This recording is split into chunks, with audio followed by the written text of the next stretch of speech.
Please help me. It's the baby. Come inside, quickly.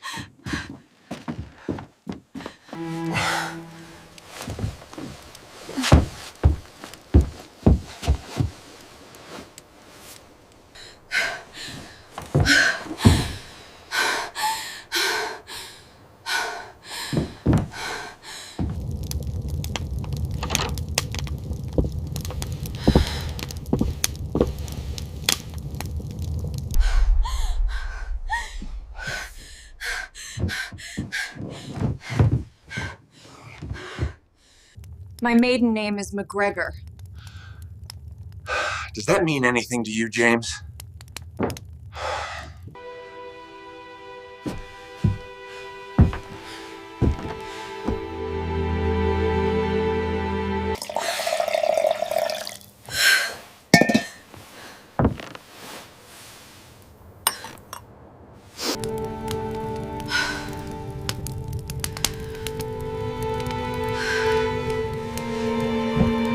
The knock was sudden.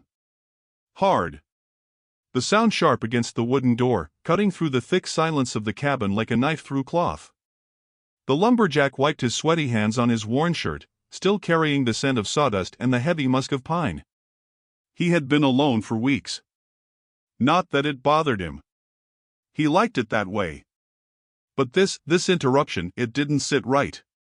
He paused, unsure whether to answer, or just let it pass. A beat passed, heavy and thick. Another knock, this one louder, more desperate. He stepped toward the door, his boots creaking on the floorboards. He opened it slowly, unsure of what to expect. She was standing there, pale and trembling. Her hair matted with dirt, her clothes torn. Her breath came in quick gasps, shallow, her face smeared with the kind of fear he recognized. A woman, heavy with child. She didn't speak at first. Just looked at him, her eyes wide and frantic. He stared back, something cold curling in his gut. There was something wrong about her. She was running from something, he could see it in the way her legs shook, the way her hands clutched at the edges of her stomach like she was holding herself together. Before he could ask her anything, she stumbled forward, collapsing onto the dirt floor inside his cabin. Her body hit the ground with a soft thud, and she gasped for air like she had just run a marathon. The lumberjack hesitated, unsure whether to help her or step back. She reached up, her trembling hand grabbing at his pant leg. Her voice came out a whisper, but it was enough to make his stomach turn. Please. He didn't know what she was asking, but the panic in her eyes told him it wasn't a question he could ignore.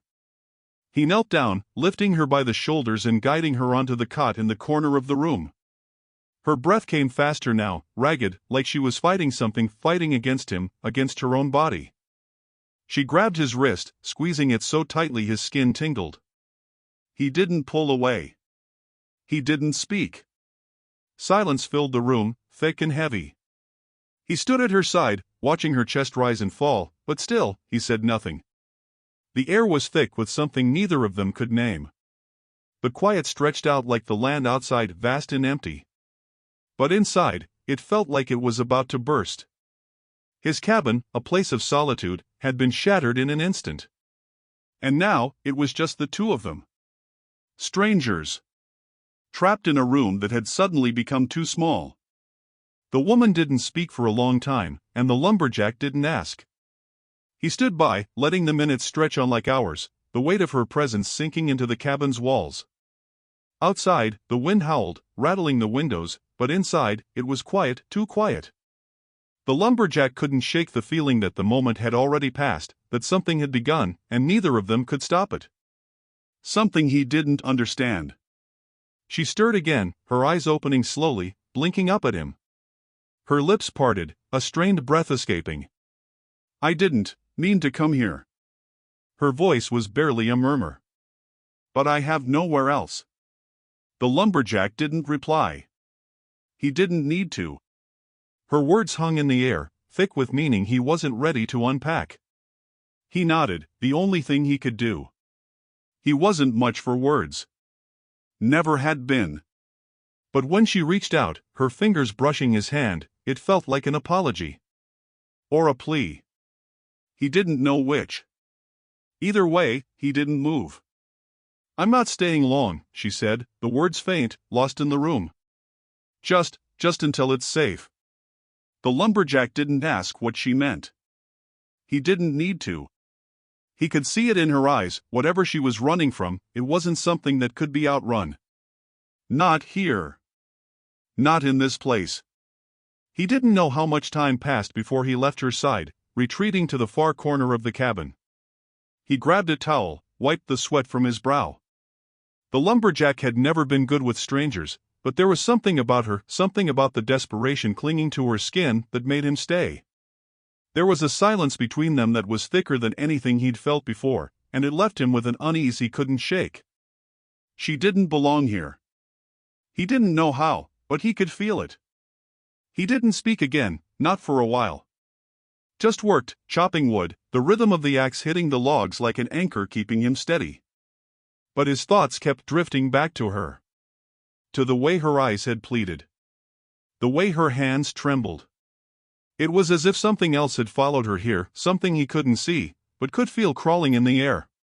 She didn't try to move, to speak, not even when he glanced at her from the corner of the room. He didn't know why he stayed. But he did. The hours passed in that quiet. No words. Only the distant sound of the wind and the occasional creak of the wood in the cabin. And when the night finally settled, heavy and thick outside, the lumberjack allowed himself to sit on the edge of his cot, his mind still tangled with the woman's arrival. Her presence had changed everything. The air felt heavier now, as though the silence between them had found a way to fill the cabin with something darker. And still, he didn't speak. Neither of them did. There were no more knocks on the door. Only the wind. And the weight of the woman's fear, slowly seeping into the cabin.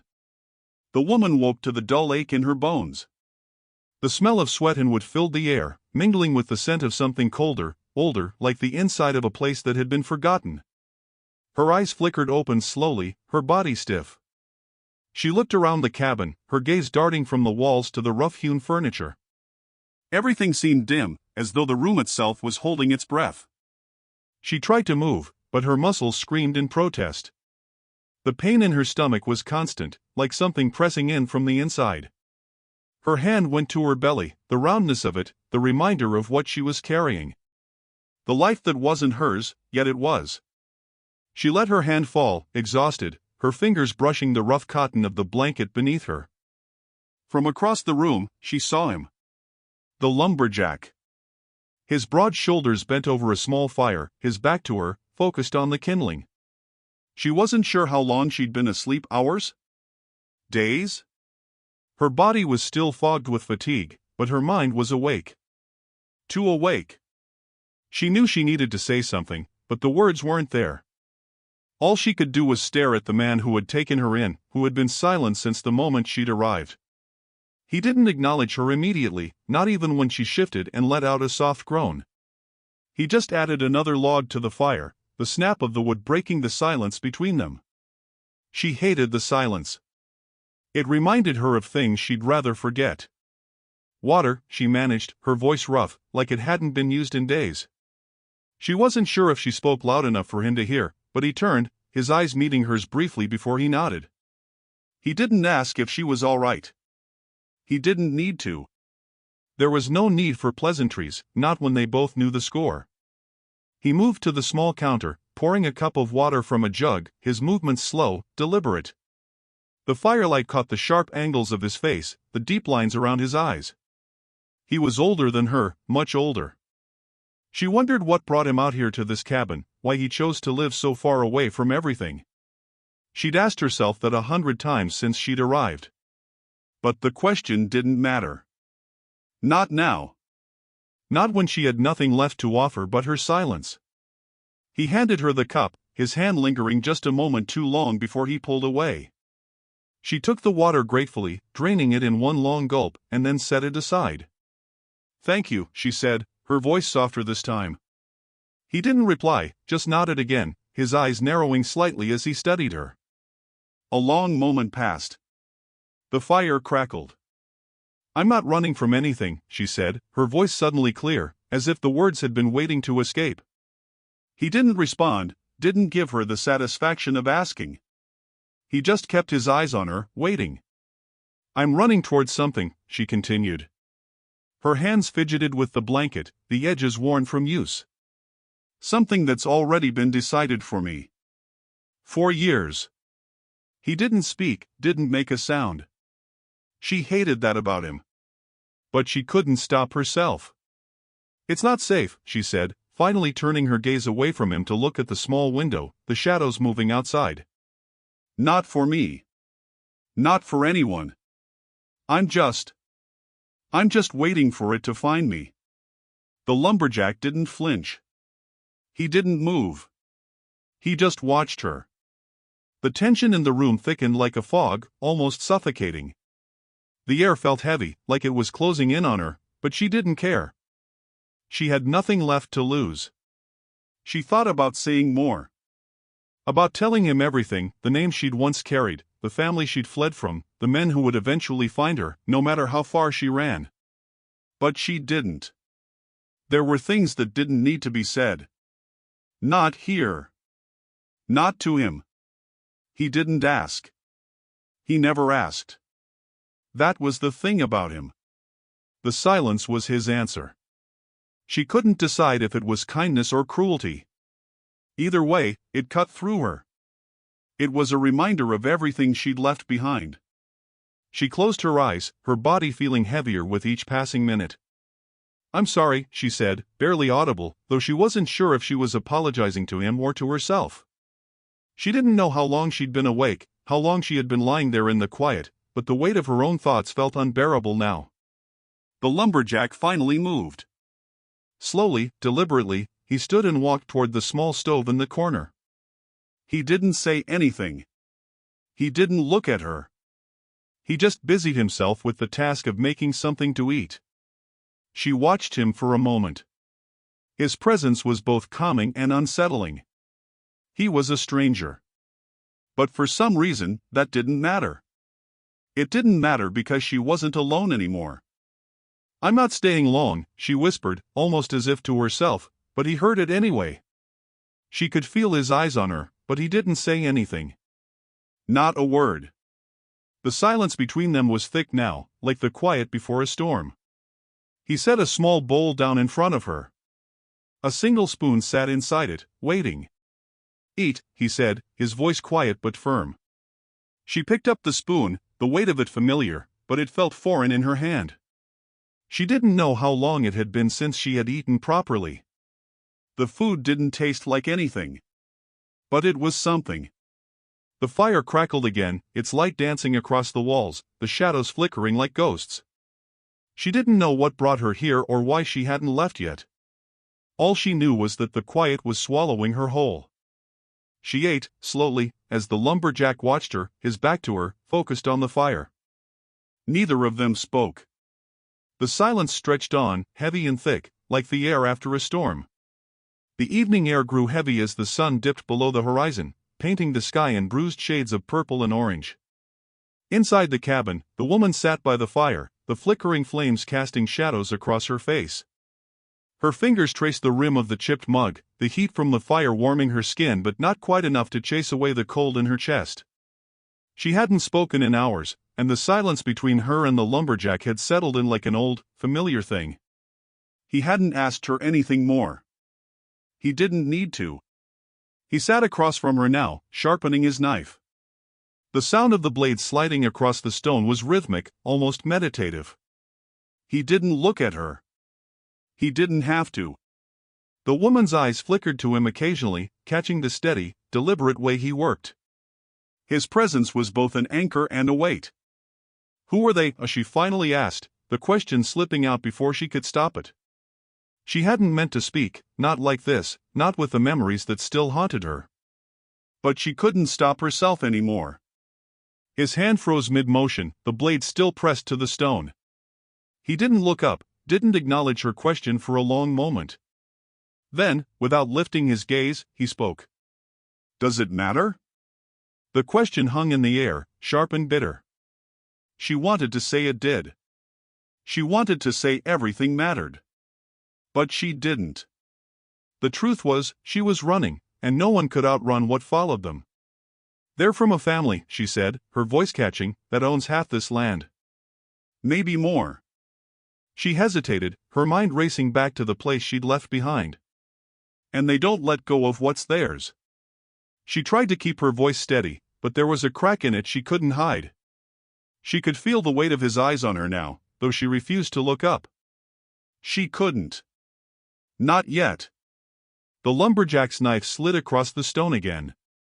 The steady rhythm of it was the only sound between them.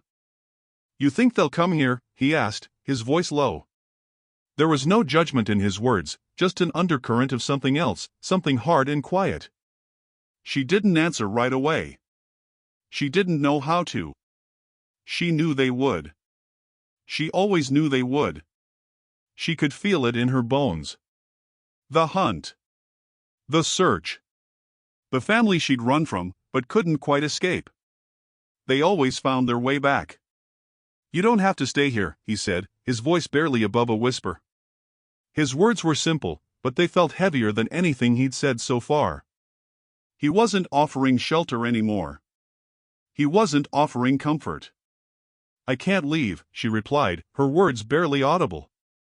She glanced up at him then, finally meeting his gaze. His face was as unreadable as ever, but there was something in the way he held himself, still, steady, that made her feel as if the ground beneath her might give way at any moment. For the first time since she'd arrived, she saw the edge of something in his eyes. Something dark. Something knowing. But just as quickly, it was gone. The knife was back in his hands, and he was working the blade again, focused on the task at hand. She let the silence fall between them again. She didn't mind it. It was easier than speaking. Easier than explaining. The night wore on in the quiet rhythm of the cabin. The woman lay in the bed, her back to the wall, watching the shadows play across the ceiling. She hadn't meant to fall asleep, but the exhaustion had crept up on her in waves, and soon, her body had given in to it. The room was cold, the fire low, and the silence stretched like a living thing in the space between her and the lumberjack. She woke to the sound of rustling. The lumberjack was standing by the window now, his silhouette framed by the faint light of the dying fire. She could see him more clearly now, his broad shoulders hunched slightly as he peered out into the night. He wasn't just watching the wind move the trees. No, he was waiting for something. She could feel it. "What are you waiting for?" she asked, her voice a soft rasp. She knew she was taking a risk, speaking again. But there was something about the stillness that was too much to bear. He didn't turn to face her. "Nothing," he said. "Just watching." She frowned, not understanding. Watching for what? But she didn't ask again. She knew better than to press. There were things in this world that didn't need explaining. Not everything needed to be said out loud. The next morning, she awoke to the smell of something cooking. The air was colder than the night before, and the fire crackled with the promise of warmth. She sat up slowly, stretching her sore limbs, and for the first time since she'd arrived, she noticed the quiet in a different way. It wasn't just the absence of sound, it was something more, something heavier. The lumberjack was already at the stove, the pot of coffee steaming in front of him. He was silent, moving with a practiced ease that reminded her of how long he had lived here, alone, in this place. She couldn't help but wonder how long he'd been this way. Alone. How long had he been running from whatever had followed him here?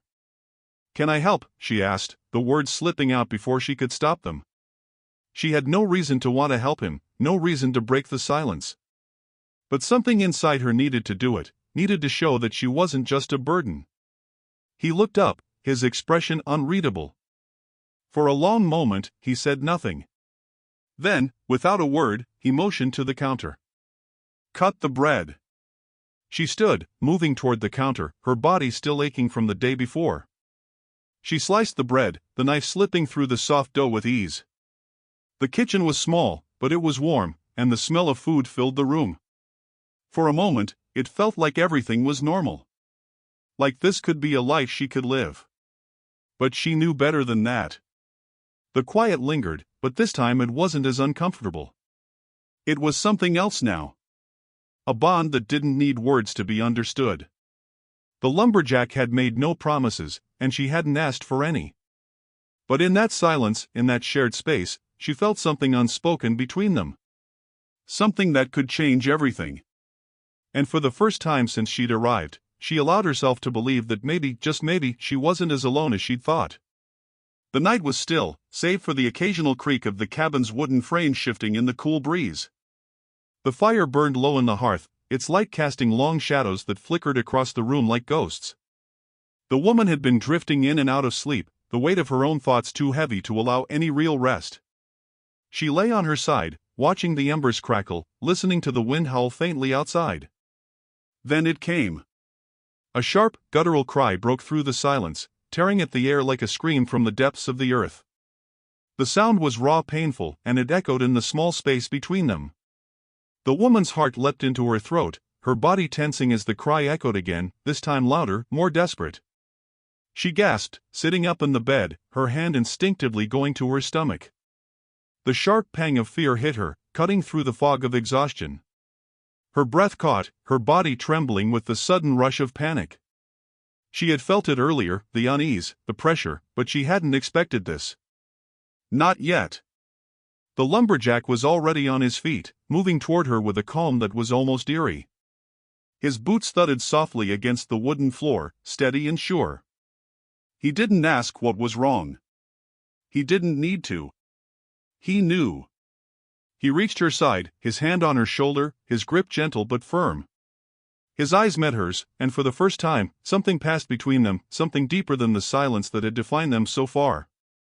She saw concern in his eyes, but it was a quiet concern, the kind that didn't ask for anything in return.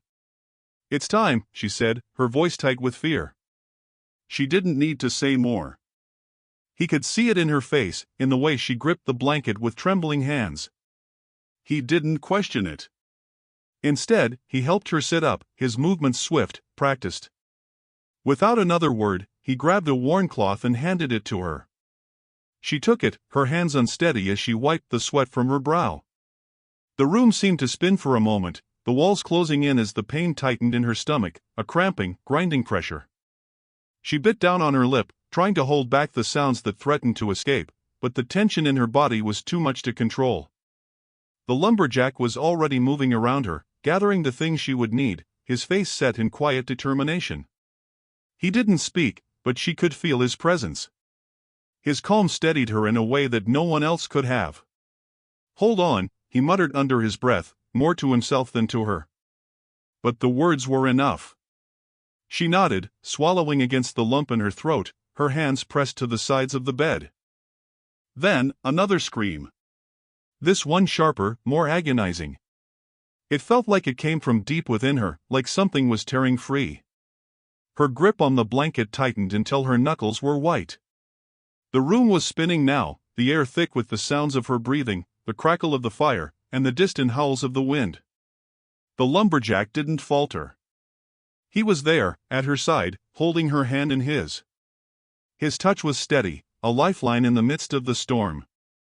His jaw was set, his eyes focused on her with an intensity that was impossible to ignore.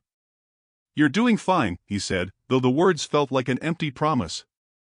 He wasn't sure if she could hear him over the sound of her own cries, but he said it anyway.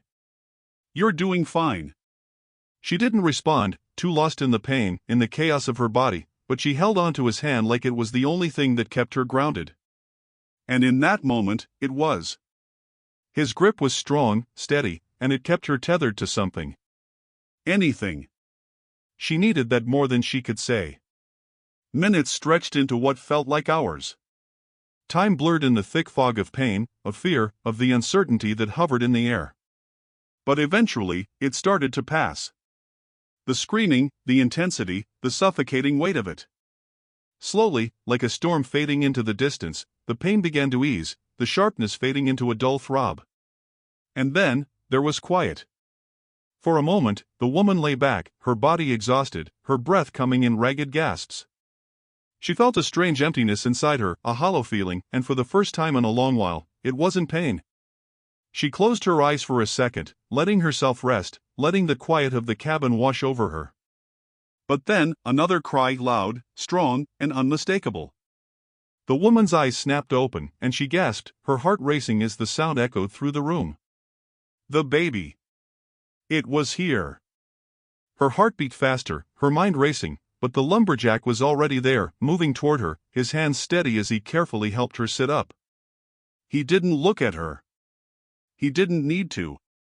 His eyes were fixed on the small bundle he was cradling in his arms. The baby's cries were frantic, desperate, but they didn't stop. The lumberjack was calm, his voice low as he spoke to the child, his touch gentle. He handed the baby to the woman without a word, and she took it, her hands trembling as she cradled the tiny form against her chest. For a long moment, neither of them spoke. The baby's cries softened, then quieted, until the only sound in the room was the steady beat of the woman's heart. She looked down at the child, her hands shaking as she touched its tiny face. It was a boy. She didn't know how she knew. She just did. The lumberjack stepped back, giving her space, his eyes never leaving her. The fire crackled softly in the corner, the light dancing across their faces. The world outside still spun in its own quiet rhythm, but here, in this small cabin, in the weight of the silence that had followed the storm, there was only the two of them. And the baby. She held him close, the warmth of his tiny body pressing against her, grounding her in a way nothing else could. Her heart was still racing, but it wasn't from fear anymore. It was something else. Something soft, something strange. "I've got him," she whispered, her voice raw but steady. "I've got him now." The lumberjack nodded, a small shift in his posture, as if something had been said without words. Something unspoken. The woman's eyes closed for a moment, the exhaustion catching up with her.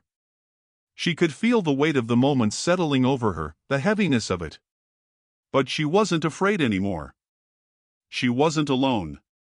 And for the first time in a long while, that felt like enough. The baby's cries faded into the silence, and the woman's world seemed to narrow to just the two of them, the fire, and the fragile life she now held in her arms.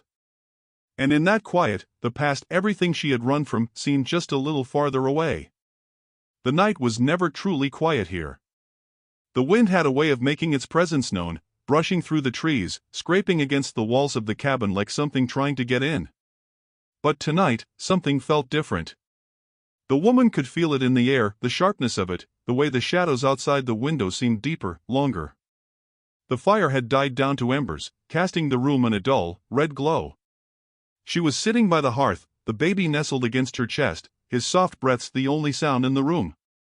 She could feel the weight of the silence pressing down on her, but it wasn't the peaceful kind she'd gotten used to.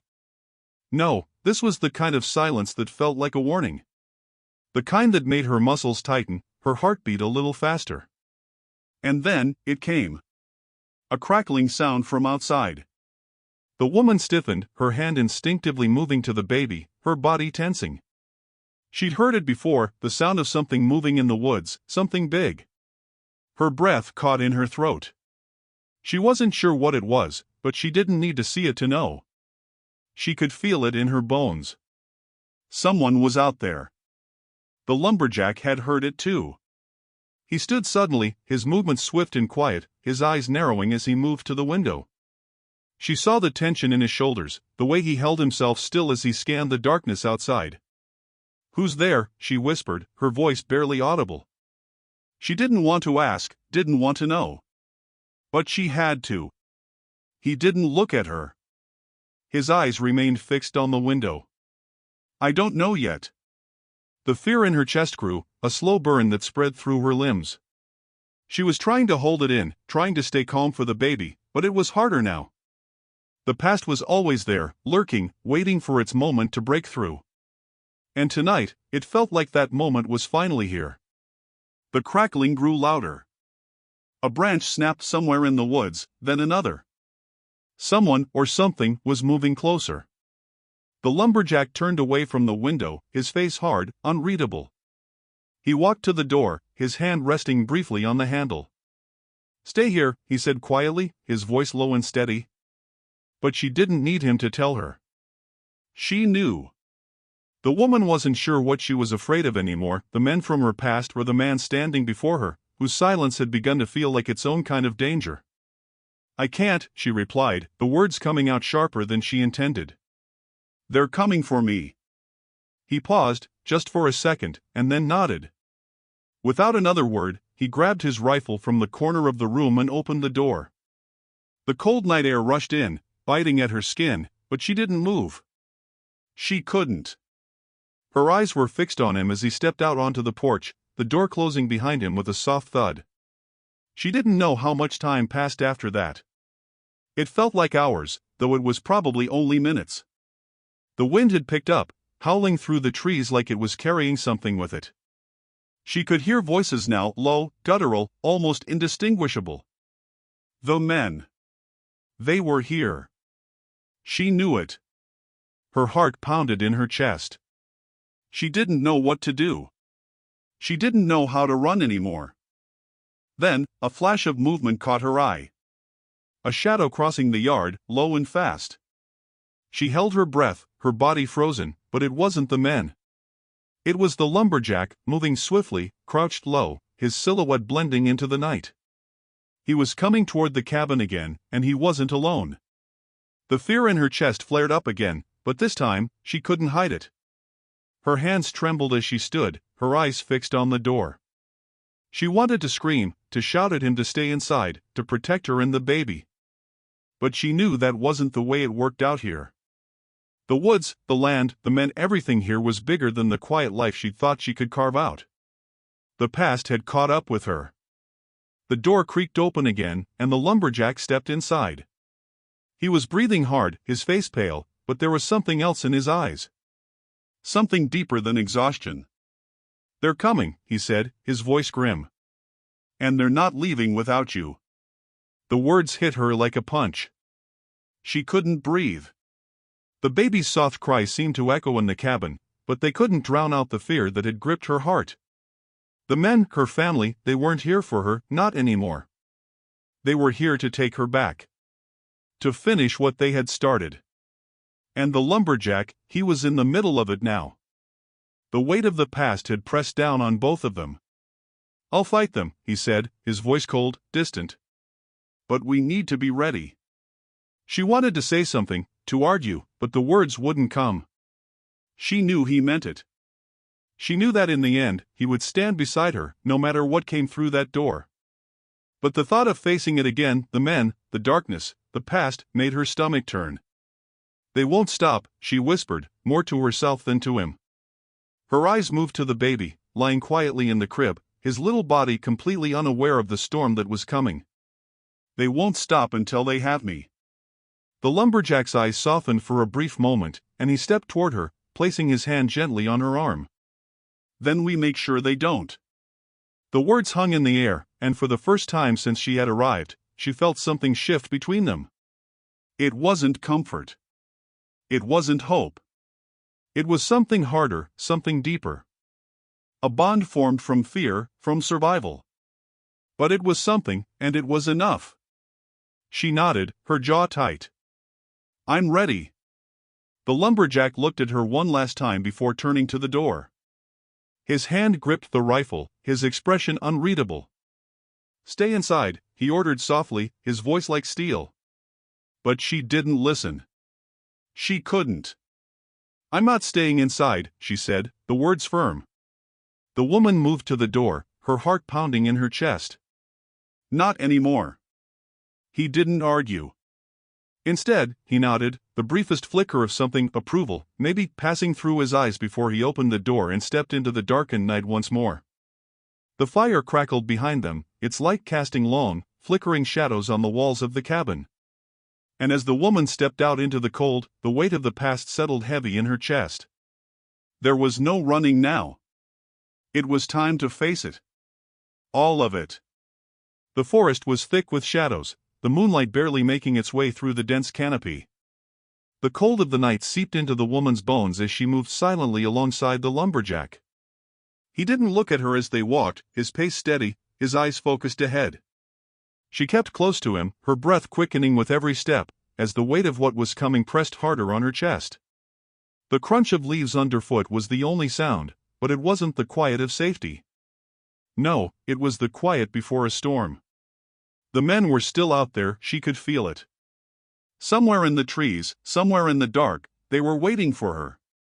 She had told herself she wasn't afraid, but as the cabin disappeared behind them, swallowed by the trees, she felt the weight of her own fear rise up, hot and choking. She wasn't running anymore. She was standing her ground, but she didn't know how long she could hold it. The lumberjack didn't stop, didn't slow down. He was leading her somewhere deep in the woods, somewhere she hadn't been before. His jaw was tight, his grip on his rifle firm, but his movements were calm, deliberate, like a man who had been here before. He knew the land. He knew how to survive it. And she didn't. They reached a clearing after what felt like hours, the trees parting to reveal an old, crumbling stone marker. It was worn down with age, the inscription barely legible. The woman stepped closer, the sense of dread in her gut growing with each step. The lumberjack stopped, his gaze fixed on the stone. He didn't say anything at first, just stood there, his face shadowed in the dim light. The woman felt the air shift, felt the weight of something heavier than just the night pressing down on them. "What is this place?" she asked, her voice barely a whisper, as though speaking too loud would awaken something ancient. "This is where it started," he said, his voice low, rough with something she couldn't place. He stepped closer to the marker, his hand brushing against the stone. "This is where my family's curse was born." Her breath caught in her throat. She had heard the rumors, of course. The stories whispered about the old families in the area, their twisted legacies, the blood that ran too thick and too deep. But she hadn't known it would be here, in this place. "The curse," she repeated, her voice trembling. She wasn't sure why it shook her. Maybe it was because she knew what he was going to say. Maybe it was because she had been running from it her whole life. He nodded, his eyes still fixed on the stone. "It's a long story," he said, and then he paused, his breath heavy. "But the short version is, my family, we've been running from our past for generations. And it doesn't stop. It doesn't let go." Her heart pounded harder now. She wanted to ask him more, to understand what had driven him to this point, what had brought him to this place. But she didn't have time. The men were still out there, still hunting her.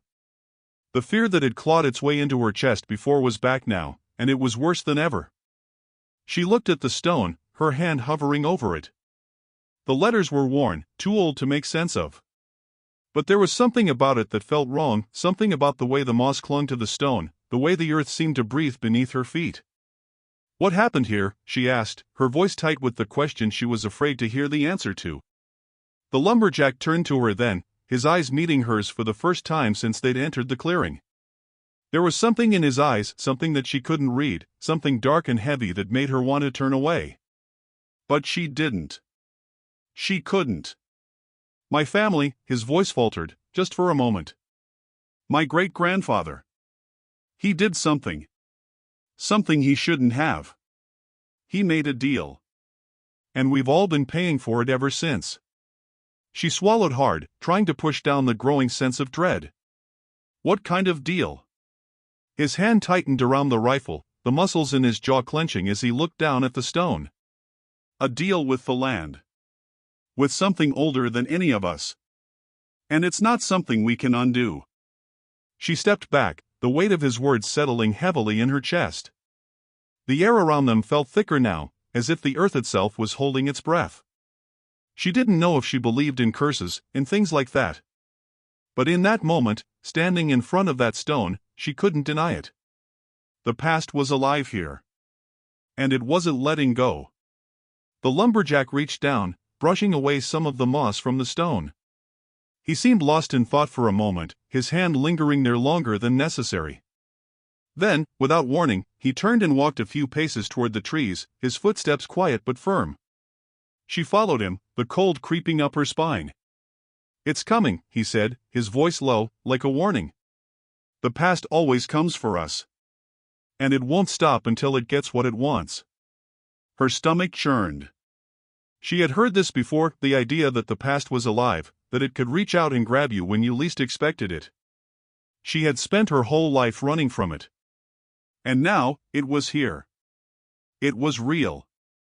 "Is that why you brought me here?" she asked, her voice tight. To show me the past? No, he shook his head, his voice hard.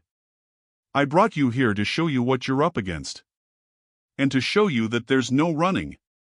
Not from this. The woman's chest tightened, her heart pounding in her ears. She wanted to argue, wanted to shout that she could still run, that she could still escape. But the look in his eyes, the rawness of it, stopped her. There's nowhere left to hide, he said, turning to face her again. And when they come for you, they'll come for everyone around you too. The land, it doesn't care who you are. She could feel the weight of his words settling over her like a shroud. Her mind raced, trying to find a way out, but she knew he was right. There was no escaping it. The wind howled through the trees, the clearing around them suddenly feeling smaller, more claustrophobic. The past was alive, and it was closing in. The lumberjack gave her a long, steady look before he turned and walked back toward the cabin, his rifle slung over his shoulder. She followed him, her feet heavy with the knowledge of what was to come. The land was watching. And it wouldn't stop. The fire burned low in the cabin, the last remnants of daylight fading quickly from the sky. The air inside was thick, heavy, like the world was holding its breath. The lumberjack was sitting by the hearth, sharpening his rifle, his movements slow and deliberate. He didn't look at her as she entered, but she knew he felt her presence. The woman stood just inside the door, her heart pounding in her chest, the weight of the night pressing down on her. She had known fear before all of this, before coming here, but this was different. This wasn't the kind of fear that could be outrun. This was something she had inherited, something deep in her blood. She didn't know how long she had stood there before he spoke, his voice calm, as if the world wasn't about to collapse around them. They'll be here soon, he said, not a question, but a statement. His eyes met hers for the briefest moment, the sharpness in his gaze cutting through her. She nodded. She didn't need to ask who he meant. The men, her past, it was all coming for her. The land, the curse, he had been right. There was no running from it. She didn't know how to fight it. She didn't know how to fight them. What are we supposed to do? She asked, her voice barely above a whisper, almost pleading. The lumberjack stood, his movements sharp and purposeful. He walked over to the small table where a map lay, the creases of it worn from years of use. He traced a line along the border of the land, his fingers steady. We fight, he said simply. The words felt heavier than they should have. She didn't understand. Fight? How? The lumberjack turned to her, his face hard, his eyes unreadable. You've been running all your life, he said, his voice low. But there's no running anymore. Not for you. Not for me. Her chest tightened. She wasn't ready for this. She wasn't ready to fight. To stand against the men who had shaped her life in ways she hadn't wanted, but couldn't escape. She had been running from them for so long. She had left everything behind, her name, her family, the memories that clung to her like ghosts. She thought about turning away then, running again, but something inside her held her still. The baby shifted in her arms, the weight of him grounding her in a way nothing else could. The past had followed her here, had found her. There was no hiding now. What does it mean, this curse? She asked, her voice quieter this time. She hadn't asked him before, too afraid of the answer. But now, she needed to know. The lumberjack didn't immediately answer. His eyes dropped to the floor, his jaw clenched, as though the words were harder for him to say than they should have been. Finally, he looked back up at her, his gaze hard and distant. It's not just a family curse, he said, his voice cold. It's a curse on the land. On everything we've built. My great-grandfather made a deal with something in the earth itself. And it's been feeding off us ever since. Our family, the land, it all feeds it. Her heart sank. The weight of his words hit her like a blow. She had always known there was something wrong with the land, something oppressive in the way the trees stood, in the way the wind whispered, but she had never imagined it was something like this. Then how do we stop it? She asked, her voice shaking. He shook his head. You don't stop it. You break it. Break it? She frowned, her confusion mixing with her fear. How? He walked toward her slowly, his face softening just a little. By facing it. By taking it on. You can't outrun it anymore. She swallowed hard, the lump in her throat making it hard to breathe. But what if we don't win? The lumberjack's eyes darkened, the weight of his words heavy between them. Then we don't. But we break it. We break the cycle. The room fell into silence, the weight of the truth settling over them both. The fire crackled softly in the corner, but it felt distant, like it wasn't enough to warm the coldness that had crept into the cabin. She looked down at the baby in her arms, his tiny form a fragile reminder of everything that was at stake. She had thought she had nothing left to lose. But now, with him here, with the knowledge of what was to come, she knew that wasn't true. She had everything to lose. I won't let them take him, she said, her voice steady, the protective fierceness that had always been buried deep inside her surfacing. The lumberjack nodded. Good. They stood there for a long moment, neither speaking, both lost in the weight of their own thoughts. The night outside was still, the wind barely a whisper, but something about it felt different now. It felt charged, like a storm was coming. I'm not scared of them anymore, she said suddenly, the words leaving her before she could stop them. He looked at her then, a small flicker of something passing through his eyes, surprise, maybe. But there was something else, too. Something like respect. Then we fight, he said. His voice was softer now, almost approving. We break it. The air had shifted. The tension that had filled the cabin was now palpable, like a coiled spring ready to snap. She felt it, deep in her chest. The past had caught up with them. It had followed her here, and now, there was no escaping it. There was only one thing left to do. She followed him to the window, her body stiff, her hands trembling. The lumberjack's gaze was fixed on the dark outline of the forest beyond, where the shadows stretched long and still. But the air was different now. He wasn't watching for them anymore. He wasn't waiting for the past to find him. He was ready to face it. And so was she. We do this together, he said, his voice steady, unwavering. She nodded, the weight of the decision settling in her bones. They wouldn't run anymore. The cycle had to end here, in this place. And they would be the ones to break it. The woman took a deep breath, her gaze never leaving the dark forest beyond. She wasn't alone anymore. And that, somehow, made all the difference. The wind was rising, the trees swaying as if they, too, could feel the tension in the air. The moon had disappeared behind a heavy cloud, casting the world in total darkness. The fire inside the cabin was little more than glowing embers, the room flickering in its dim light. The woman stood by the window, her hand pressed against the cold glass, watching the night beyond. It was the kind of silence that felt too loud, like the world was waiting for something to happen. She didn't know how long she'd been standing there, lost in thought. The air inside was thick, and every movement felt slower, more deliberate, like something was about to break. She turned when she heard the lumberjack move behind her, his boots steady on the creaky floorboards. He was still in his coat, rifle in hand, his jaw clenched. He hadn't said much since they'd made their decision, but the weight of the night was clear in his eyes. They both knew what was coming. They knew what had to be done. They're almost here, he said, his voice low. His words weren't a question, they were a fact. She nodded, her throat tight.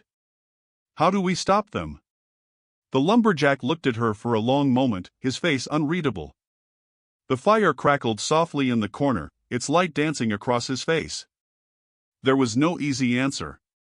She could see it in the set of his jaw, the way his eyes flickered briefly to the rifle he was holding. We don't stop them, he said, the words a little too sharp. He wasn't looking at her anymore. His gaze was distant, lost in the shadows outside.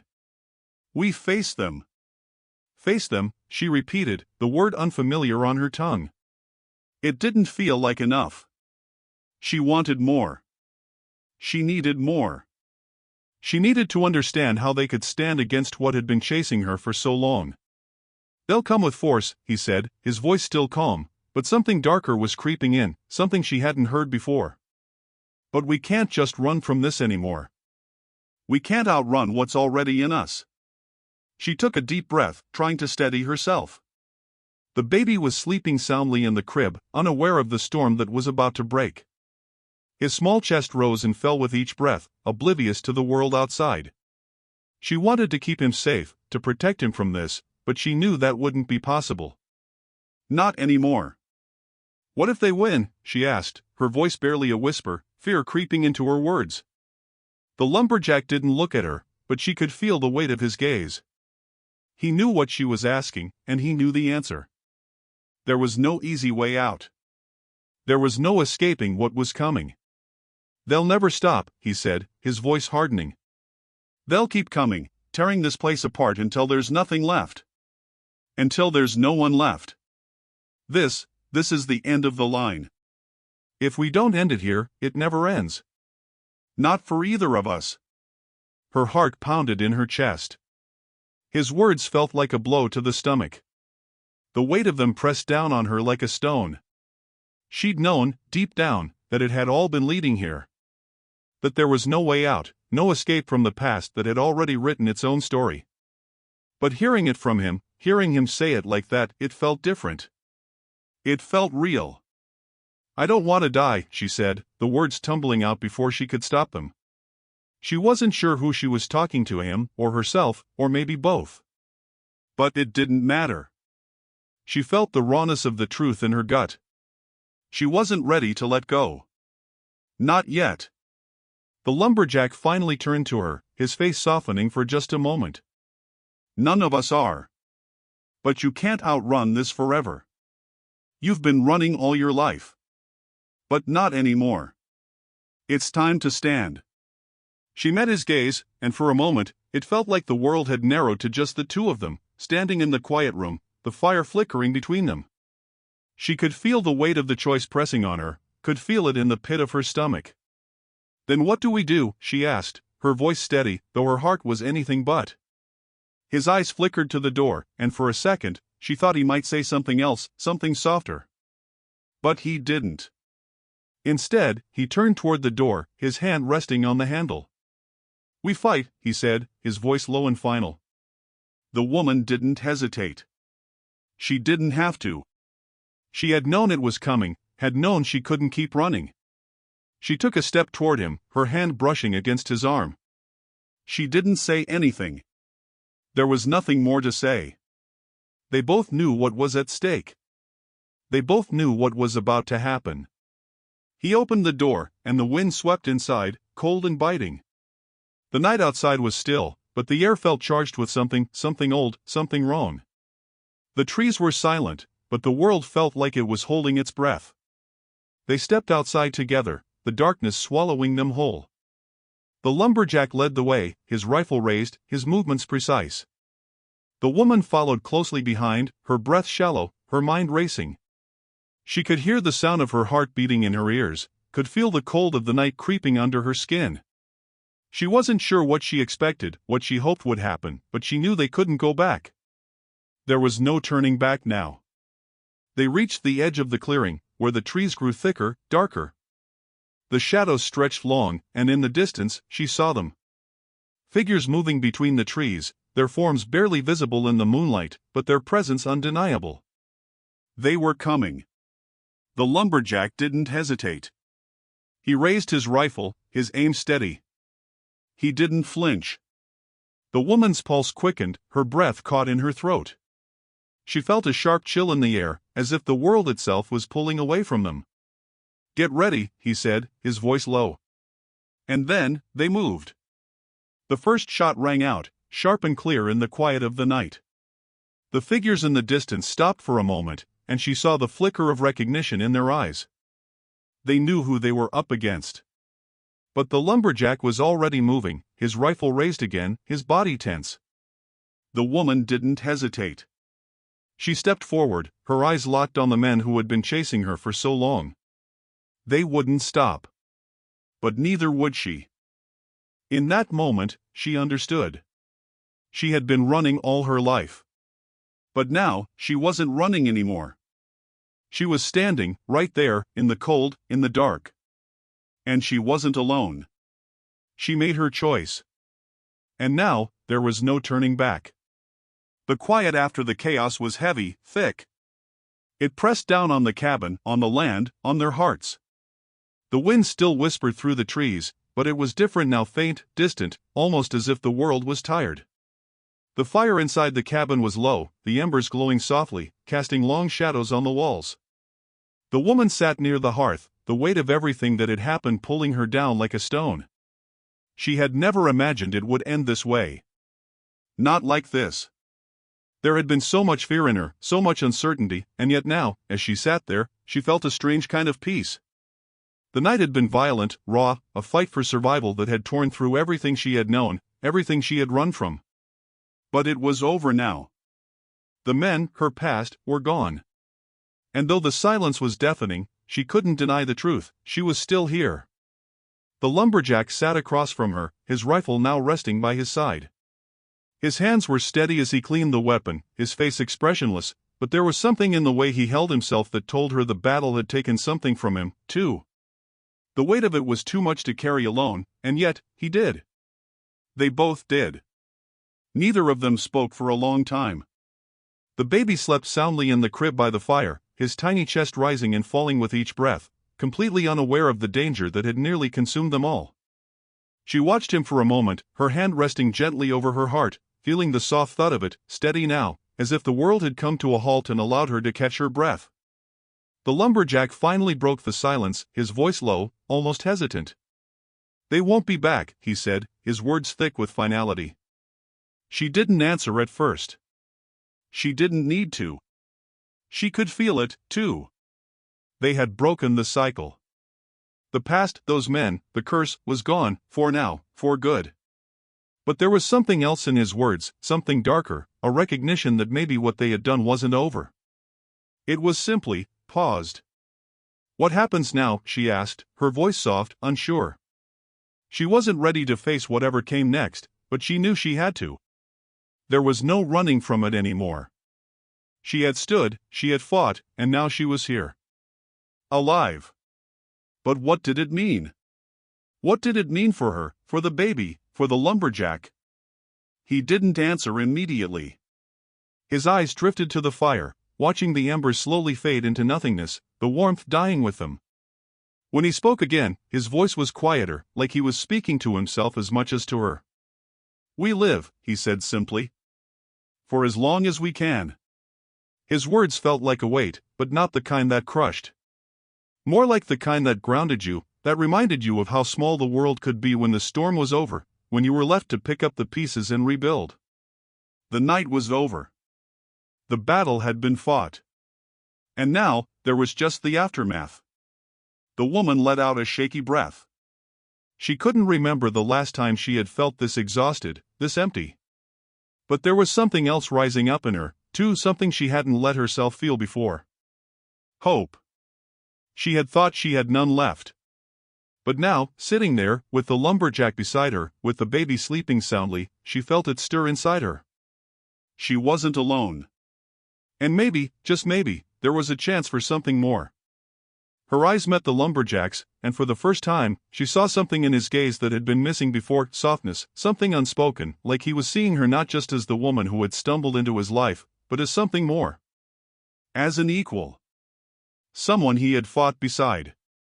Someone who had stood with him, shoulder to shoulder, against the dark. "You'll be all right," he said, his voice quieter now, almost reassuring. She could feel the weight of the words settling in her chest. It wasn't a promise. It couldn't be. But it was the closest thing to one she had ever heard from him. The baby stirred in the crib, a soft, gentle noise, and the woman reached down, her fingers brushing his tiny hand. She had never imagined a future for herself, had never allowed herself to hope for one. But now, with the quiet settling around them, with the storm of the past behind her, she could see it. A future, not just for her, but for him too. For the baby. For them. She looked back up at the lumberjack, his face still shadowed in the low light of the cabin, but there was something different in him now. Something quieter, something more at peace. "I don't know what happens next," she said, her voice stronger now, the fear and uncertainty finally beginning to fade. "But I think I can figure it out. With you. With him." The lumberjack nodded, the faintest glimmer of something like a smile tugging at the corner of his mouth. It wasn't much, but it was there. And that was enough. They sat in the silence for a long time, each of them lost in their own thoughts, their own reflections on what had just passed. But the weight of the past didn't feel so heavy anymore. It felt lighter. Faint. Like it was fading into the background, losing its power over them. For the first time in a long while, the woman felt like she could breathe again. The chains had been broken. And she wasn't running anymore. In the distance, the wind howled through the trees, but inside the cabin, there was only the warmth of the fire, the steady breaths of the baby, and the quiet between them, a space now filled with understanding, with possibility. The woman looked at the lumberjack once more, and in that look, she saw something she hadn't expected, something more than just survival. Something that might, in time, become a future. Their future. And for the first time, it felt like enough.